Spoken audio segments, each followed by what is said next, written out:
Alhamdulillah hari ini menuju puncak, berarti sekarang tanggal berapa? Tanggal 6 ya. Sekarang tanggal 6 Dzulhijjah, besok tanggal 7, lusa tanggal 8, berarti hari Senin kita sudah mulai persiapan untuk wukuf. Kita dikasih trip jam 7 sampai jam 11. Insya Allah jika seluruhnya tertib, jam 11 kita semua sudah kumpul di Arafah. Cuma yang perlu diketahui oleh jamaah, kita mendapatkan trip 1C. Sekali lagi, kita mendapatkan trip 1C. Markas 60 menyediakan 22 bis.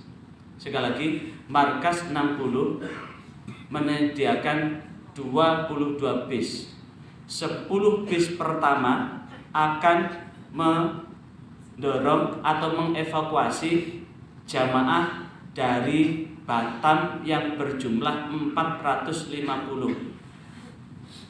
Kemudian 9 bis akan mengevakuasi jamaah dari BTJ sejumlah 380. Kemudian yang 4 bis ada di SUP 29. Nah, berdasarkan informasi, bis itu datang di sini sekitar jam 8 pagi udah ada di depan. Sekali lagi, sekitar jam 8 pagi sudah ada di depan. Bis yang mengantar dari Batam BTG dengan jumlah 450 jamaah itu selepas memberangkatkan jamaah ke Arafah, kemudian langsung ke sini, sehingga kita kebagian 9 bis dalam tarodudi itu. Karena kebagian 9 bis, maka bukan 75 orang yang akan dievakuasi. Tapi kemarin saya diminta untuk menyiapkan data manifest per bis itu 45 orang. Kalau bis itu 45 orang, bila perlu nanti kami akan ngelis sesuai dengan jumlah rombongan 1, 2, 3, 4, 5, 6, 7, 8, 9. Sekali lagi, sesuai dengan jumlah rombongan 1, 2, 3, 4, 5, 6, 9. Pada posisi ini, supaya tidak terjadi kepanikan, maka seluruh jamaah, walaupun bis itu datang jam 8, seluruh jamaah tetap berada di kamar masing-masing. Baru nanti saya akan mengomando dari Thayyib, Yai Ihsan akan mengomando dari Hotel Lu'lu'at. Sekali lagi, nanti saya akan mengomando, akan lewat naik tangga darurat itu. Kalau Pak pakai lift kelamaan, dan Yai Ihsan bawa megafon, saya bawa ini untuk mengomando. Nah, proses evakuasi pertama yang kita turunkan adalah yang berkursi roda. Setelah yang berkursi roda turun, dilanjutkan yang risiko tinggi. Ini turun, masuk bis. Selebihnya akan masuk yang lain. Jadi non disabilitas, non lansia, ini nanti akan masuk ke bis. Tapi catatan saya satu, karena kita sudah berihram, labbaik Allahumma hajja, nawaitul hajja wa ahramtu bihi lillahi ta'ala. Sekali lagi, karena kita sudah labbaik Allahummal hajja, nawaitul hajja wa ahramtu bihi lillahi ta'ala, kita ini sudah terikat dengan ihram. Faman farada finnal hajja fala rafasa wala fusuqa wala jidal. Jikalau kita sudah berniat untuk berhaji, fala rafasa, maka janganlah rafas. Rafas itu adalah hubungannya dengan erotisme. Ucapan, tindakan tidak boleh erotisme. Kenapa? Yang paling pertama, fala rafasa, tidak boleh berpikir erotis, tidak boleh kemudian hal-hal yang ke arah erotis. Kenapa? Karena bapak-bapak tidak pakai sempak.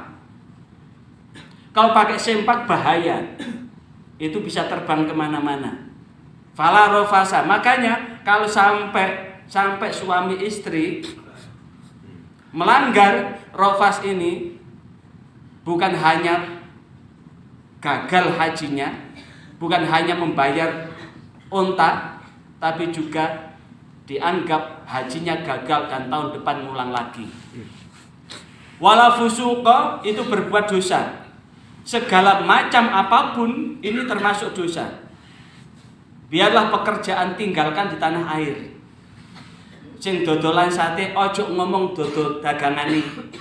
Sing pegawai ojo ngomong penggaweane. Sing pedagang ojo ngomong dagang, tinggal nanggone tanah air. Karena kita sedang melepas seluruh ikatan-ikatan dunia kita. Sekali lagi, kita semua sudah melepaskan seluruh ikatan-ikatan dunia, aksesoris dunia, kita lepaskan semua. Yang kiai tinggalkan kiainya, yang ustadz tinggalkan ustadznya, yang berprofesi apapun tinggalkan profesinya. Yang ada hanya 2 lembar kain putih, seperti ketika kita meninggal dunia nanti hanya kain itu yang akan melilihi tubuh kita. Harta, tahta, kedudukan akan ditinggalkan, dan seluruh manusia hanya membawa amal solehnya. Yang terakhir, wala jidala, jangan berbantah-bantahan. Yang sangat rentan dan rawan nanti adalah berebut tempat tidur. Sekali lagi, yang rawan ini adalah berebut tempat tidur, berebut kedudukan. Kami kemarin sama Yai Ihsan sudah memetakan, sudah kami kasih tanda. Ternyata kemarin ada sweeping dari Menteri Haji dan Umroh dan seluruh perangkat negara datang. Seluruh atribut-atribut itu dilepas semua. Yang ada hanya tulisan yang disediakan oleh markas. Jadi tulisan yang ada di markas itu hanya itu saja. Sehingga nanti yang ada ya itu, tapi jenengan tidak usah gupuk, tidak usah takut, tidak usah khawatir. Kita semua adalah tamunya Gusti Allah. Lah, ketidaktakutan ini tetap pasrahkan diri kepada Allah. Lah, di saat itu wala jidala, tidak boleh berbantah-bantahan, rebutan tempat tidur, rebutan bantal, itu aja sudah dosa kita. Bahkan sebagian ulama mengatakan itu sudah kena dam. Ada sebagian ulama mengatakan berbantah-bantah tidak kena dam, tapi berdosa. Daripada dosa itu kita perbuat sehingga mengurangi kesempurnaan haji kita, lebih baik tidak usah sing waras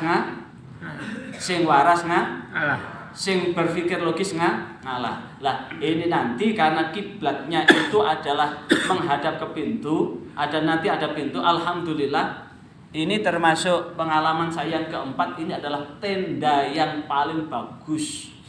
Karena begitu masuk tenda Arafah, bleng begitu, udah ada kasurnya, udah ada bantalnya, sudah ada spraynya, sudah ada selimutnya, dan full AC, tidak perlu kipas lagi.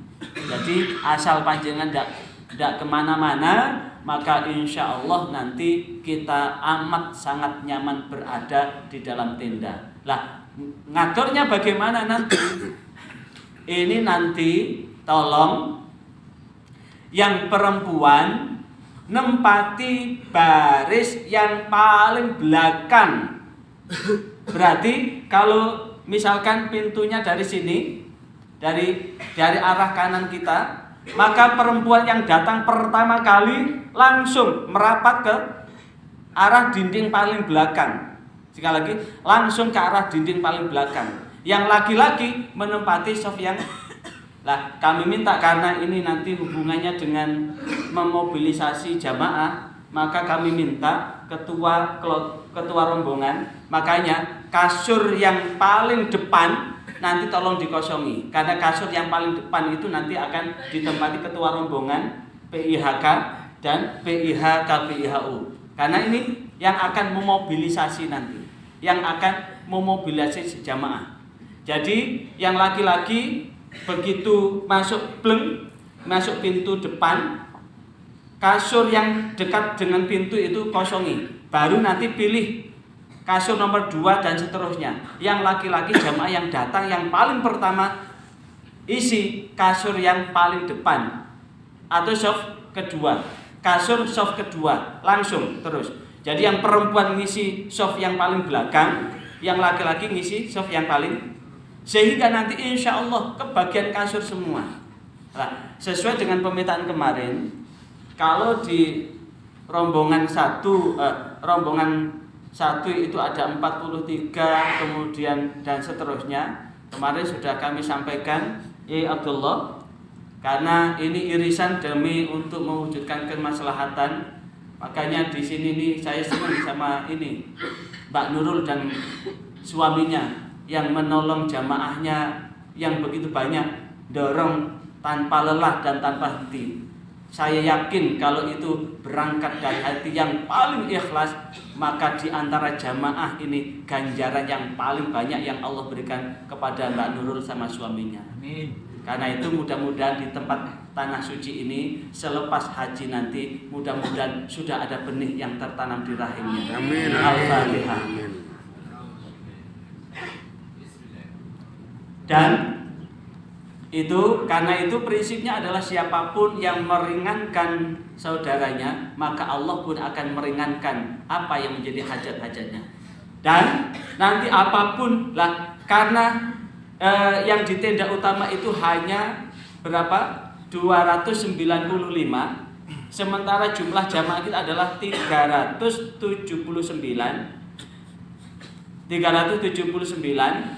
maka di tenda sampingnya itu ada 85 bed, ada 85 kasur. 85 kasur itu kalau diisi rombongan 9 ada berapa? Ya Abdullah. 940. Hah? 940. 40. Rombongan 6 42. 40 sama 42 berarti masih ada sisa 3. Ada sisa 3 berarti irisannya apakah itu yang nempati di situ sisanya dari rombongan 7 atau sisanya rombongan 8? Itu yang paling penting. Yang penting dapat tempat tidur. Jadi kalau diisi rombongan 940, rombongan 642 berarti ada 80, masih sisa 3. Sisa 3 itu nanti akan diisi sisa dari rombongan 8 atau rombongan 7, terserah nanti siapa yang datang belakangan. Yang paling penting ketika di tenda sebelah pun nanti kami minta yang perempuan ngisi, karena sudah kami kasih tulisan gini. Karena kita dikasih sayap kanan, kalau begitu masuk pintu kita dikasih sayap kiri itu kasur sampai belakang dan sudah kami tanda SUB 29 panah, tapi mudah-mudahan tidak dihapus. Kalau dihapus ya wassalam, tapi yang paling penting nanti kami minta Yai Ihsan nanti ngawal yang paling depan. Yai Ihsan nanti masuk bis manapun yang berangkat paling duluan, karena ini nanti akan mengarahkan posisi jamaah sama Bu Dokter Irin. Nanti bis manapun yang berangkat duluan, nanti Yai Ihsan sama Bu Dokter Irin nanti yang akan nunggu di depan. Bu Eni nanti paling belakang sama saya, karena nanti akan mendorong jamaah yang lain. Lah, posisi jamaah seluruhnya tetap ada di kamar, sementara kami minta dengan keikhlasannya seluruh ketua rombongan, ketua regu nanti berada di lobi bersama kami PPIH dan PIH KPIHU, karena nanti yang akan bertugas untuk memanggili, mendata jumlah jamaahnya, jangan sampai ada yang kedindal dan ketinggalan, termasuk yang nyifati mana jamaahnya yang berkursi roda, mana jamaahnya yang lansia, yang disabilitas. Ini yang nyifati sehari-hari daily activity adalah ketua regu dan ketua rombongannya. Nah, ini nanti yang akan memberikan ruang seluas-luasnya buat yang risti tinggi, lansia dan disabilitas. Dan inilah kemudian kebersamaan kita, kekompakan kita akan menentukan. Baru yang paling penting yang kita atur adalah pergerakan kita dari mana? Hotel ke Arafah. Pergerakan selanjutnya nanti sebelum kita berangkat nanti pun akan ada pemetaan kumpul seperti kami dengan ketua rombongan untuk merembukan, sehingga nanti kita akan berbagi secara adil. Di saat kita nanti berada di Mekah menuju Arafah, siapa yang datang, yang berangkat duluan, maka nanti ketika dari Arafah menuju Musdalifah yang berkesempatan berangkat duluan nanti akan kita berangkatkan belakangan. Misalkan yang berangkat duluan ini nanti adalah rombongan 1, kemudian 6, 2, 7, 8, 3, 8, 4, 10, 5, 10, maka nanti akan dibalik 10, 5, 9, 4 dan seterusnya. Supaya apa? Merasakan berangkat lebih awal, juga merasakan berangkat lebih akhir. Yang paling penting satu, jangan ada satu pun yang menyakiti yang lain, jangan ada satu pun di antara kita yang menyengsarakan yang lain. Satu aja yang menyakiti yang lain, maka tamparan itu akan terasa. Dan saya betul-betul sudah merasakan itu di tahun 2012 saat saya pertama kali sebagai ketua kloter. Saat itu ada jamaah kita yang nyerobot urutan, bukan kloter loh ya. Kemarin saya dengar kloternya nakalan. Kloter tidak pernah nakalan. Yang nakalan adalah jamaahnya. Ibarat kita mirip bandeng, ada yang mencitat, melompat jaring. Barangkali ada bandeng si nakal, nyerekal, berarti ada jamaah yang nyerekal begitu. Tolong, ini egonya betul-betul dikendalikan. Karena apa? Satu aja nyakiti jamaah yang lain, tamparannya luar biasa. Mestinya tahun 2012 itu kita sudah tuntas jam 7 pagi itu sudah ada di tenda semua. Tapi Masya Allah, suasana itu bertambah kredit, tidak ada bis saling membajak, dari sana sudah dibajak. Misalkan kita Maskad 60, belum sampai ke tempat ini bisnya, sana sudah dibajak. Bajak membajak terjadi sampai jamaah meluber ke jalan raya di Musdalifah. Saya sampai di situ terlunta-lunta sampai jam 10-11. Di situ jamaah masih banyak yang keleleran di situ.